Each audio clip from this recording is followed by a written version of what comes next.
where he allegedly told a pal Madeleine did not scream. Within months of the search, Brueckner had been convicted of CA, but it was another year before an associate tipped off the cops about his potential link to Maddie, and his lawyers have failed to respond to requests for comment. So, according to The Sun, which has done this investigation, this proves for the first time that Christian was at a festival in April 2008 when he allegedly all but confessed to killing Maddie. Witness HB claims he told the girl, didn't scream, but credibility questions have been raised. The insurance document filled in and signed by Christian shows that he crashed his motorhome at the festival in Spain. Creepy photos show Christian at a key location of interest for Maddie investigators. In some, he is seen modeling a mask and even posing naked at the dam 35 miles away from which was searched in 2023. And sat-nav found by officers shows his pattern of movements around the site in the years after Maddie vanished. Police are in possession of a hard drive of images which are found hidden in his lair. And these photos taken in Portugal are said to be crucial in persuading investigators that Maddie died shortly after her disappearance in May 2007. Other vital information was found on a laptop handed to the police. So, cops found a Jaguar car that matched Brueckner's motor in Germany. Pictures show bottles of substances inside. Officers destroyed them without testing, but speculate that kidnapped chemicals, chloroform, or ether could have been in the haul. And in his stories, he fantasized about kidnapping a kid using ether. A metal suitcase was discovered during the police search in 2016, containing chilling photos of young girls. There was also a list of phone numbers at the abandoned factory. An address book was also found separately nearby. And he was convicted of an unconnected CA allegation within months. Masks, unlicensed guns and ammunition, children's toys and bikes were found at childless Christian's bolt hole in central Germany. There were also 75 youngsters' swimming costumes uncovered in a 100-officer search of his compound, which came after disturbing images were found on data storage buried underneath his dead dog. Oh, he's a scary guy, isn't he? So, I know periodically the Christian B story bursts into the news, and many people are skeptical.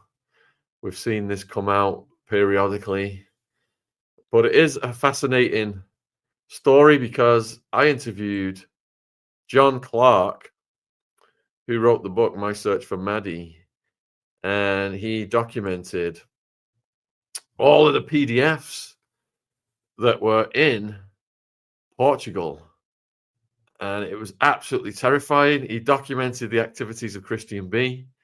I mean, this guy did not discriminate. He would break into a granny's house. She'd wake up in the night and he'd be stood there with a mask on, like something out of a horror movie, and he'd R-word the granny. And he was equally into kids. He did not discriminate. He was just an absolute monster. So, yeah, I got booted off the stream again myself, my own stream. Thanks, YouTube. So, I'd be interested to see what this Channel 4 program says tonight. Just from, the insight it gives into the life of Christian B. I'm not saying that Christian B has snatched Maddie. I have no idea what's happened with Maddie. I think it was David Icke was the first person that we interviewed about Madeleine McCann, and David Icke was convinced that Maddie had been snatched by a ring and that she was no longer alive. I think that was 6-7 years ago when we interviewed David about that. Put a 1 in the chat if you would like me to repost what David Icke told us, his theory of Madeleine McCann. And if you do get booted off the stream, just click the channel icon and it will get you right back on. Yeah, it's happening to us. It's happening to Kirby Summers. It all started since we started covering Virginia. And tonight, well, we've got a hell of a lineup for the rest of the day, actually. We have got, hey, Ron, heavy breathing. Yeah, sorry. Yeah, sorry, I'm here. This is crazy. Do you not think all of the timing of everything that's happened over the last few months is just a little bit crazy? Like everything. It seems it's all coming together, whether it's Julia's story, whether it's Christian B, whether it's Katie Hopkins weighing in, saying it's got creepy Epstein vibes. It Yeah. just seems it may possibly be coming to a head somehow, even though the bloody cops keep getting authorized huge sums of money to keep it all going. Well, this is it. They just got awarded more money, right? And it seems that this final injection of cash is what's needed to finally get some evidence. I mean, it just seems outrageous that we're back here with Christian. I'm pretty sure that I did a show where they said that there was absolutely no evidence and the charges had been like there was nothing that they could do to prosecute him. But hey, listen, if they've found this and this is the real deal, uh, what do you think the dogs are picking up on then? The sniffer dogs. So when this Christian B things periodically bursts into the news, the media all over the world in lockstep pretty much announce, yeah, he's done it. There's new evidence. And then when all of the researchers analyze the evidence, there's nothing actually linking him properly 100% to it. I think Sonia Poulton's done a lot of excellent work on this, and she's really discredited the Christian B theory.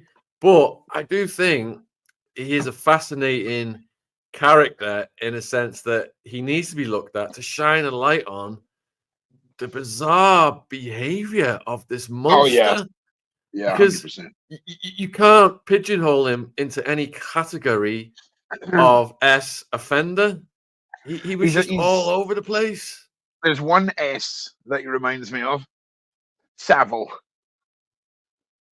The Well, Savile offender. An opportunistic who doesn't care about anyone or age group or anything like that.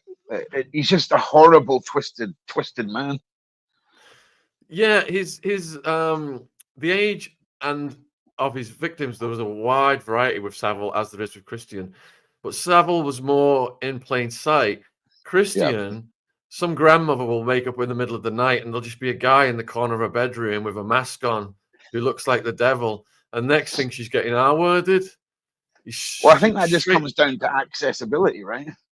Savile had access in plain sight, you know, yeah, whereas Christian had to do the more traditional breaking and entering, lurking. It's so messed up, yeah. man. It really is. I can't believe he's about to get released. Right? Right? It's, Insane, isn't it? it's bonkers. So we just need to see what Absolutely comes from this now. bonkers. We really, Yeah. really do. But just, I mean, when was the anniversary of her abduction? It was like 4 days ago, 3 days ago. Yeah, it was close. Wasn't there another vigil as well? Possibly. Honestly, it's been 100 miles an hour this week. I need to go and double check on it all, but this is massive. And we just now need to see how speedy they're going to be with more updates on this. Because is it going to fade away and then we'll get another update in like 2-3 months and then it'll just slowly fizzle out again? There's no denying they can't take back what they've said they've found now. Okay. Like it's not like it's a theory or anything like that. Hang on, that's my coffee arriving. They can't take back that they found this now, so something has to come from it. Cheers, Well, brother. they're being very Cheers, cryptic. They're being very cryptic about what this bombshell evidence is. That's proved to the German police is the words that the Sun's using. That Christian has done this. So, I'm very curious as to what's going to be revealed in this documentary that's coming out tonight at 9 p.m. I've got Kevin Annette coming back at 9, so I'll have to watch it after that. Oh yeah, I'm excited to see what's going to come out in this. And again, it's all just timing, innit? Anniversary, documentary, more funding, breakthrough evidence. It's just odd. Hang on 1 second. I'm just checking something, Shaun. Yeah, so viewers, I was going to launch the T-Bone podcast tonight, probably after Kevin Annette, but that would make it about 11 p.m. And it's 3 hours long. So I'm thinking maybe while a lot of people are tuned in right now, I should release it now. So put a 1 in the chat, viewers, if you'd like me to release the 3-hour podcast with T-Bone now after this broadcast. That's actually not a bad idea. That'll give people a chance to watch it throughout the day here today. And I know people have been waiting for this because T-Bone was one of the first people we ever wrote about 20 years ago. All right, I'm going to reset it then. I'm going to reset it for 5 minutes time. Me and Ronald will discuss Brueckner and Maddie for the next 5 minutes. Yeah, 100%. And then I'll unleash the T-Bone podcast. Let me just connect it to this video. Customization, redirect. Right, there we go. 1:15 p.m. 5 minutes time. So yes, if you've just tuned in, folks, it's massive headline news here in the UK. The Mail has reported disturbing hard drive found buried in McCann suspect's abandoned lair, containing clues that the 3-year-old is unalive. Disturbing clues allegedly uncovered have made prosecutors sure that Madeleine is dead. See how certain they are terming this. A bombshell cache of horrifying documents, pictures, swimming costumes, toys were uncovered at a former box-making factory he bought in 2008, a year after Maddie was last seen. Hard drive of images the police are said to have kept secret. But these images are reportedly believed to uphold investigators' long-held belief that Madeleine was unalived. And they've also found an insurance document that corroborates an informant's account that Christian B allegedly confessed to her murder in Spain in 2008. And people are interested in Christian B's backstory.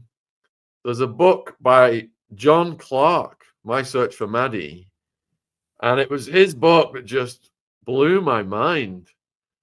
That absolutely just the method of operations of Christian B. Nobody would have ever have took a child up to holiday in that part of Portugal, knowing the network of PDFs that were seeking refuge from other countries because the laws were so lax in Portugal. And it was David Icke who said to us that he believes that she was snatched into a network and that she's dead. What's John Wedge's theory? Does he believe that the network theory, or? Well, I know he believes that Maddie's no longer here, and I honestly think he believes she ended up in the ocean, and was put out at sea. I can't remember what his theory was about who was behind it. I'm pretty sure he's sticking with the dogs, and his theory is usually the simplest one, and if the dogs picked up the smell and it was the family who had access to the car, it kind of makes this whole theory fall apart. In fact, these two theories collide and null and void each other. That's the thing. Right. And it almost, right, I just feel like it's another headline battle here. But why? Anyway, listen, Ron's completely spiraling, trying to figure out what's going on here. Yeah. So what's your theory from all the people that we've interviewed then? What's my theory? Well, I can tell you one single theory. I've got a theory for multiple outcomes. But I genuinely think that the McCann story is so much bigger than just missing Madeleine. And I don't think we'll ever really know the true extent of it all. But there's too much that we can't ignore that's been discovered from outside the traditional McCann case. And this discovery of all of these new bits of evidence, how, I mean, if they found hard drives that contain evidence that Maddie's no longer here, that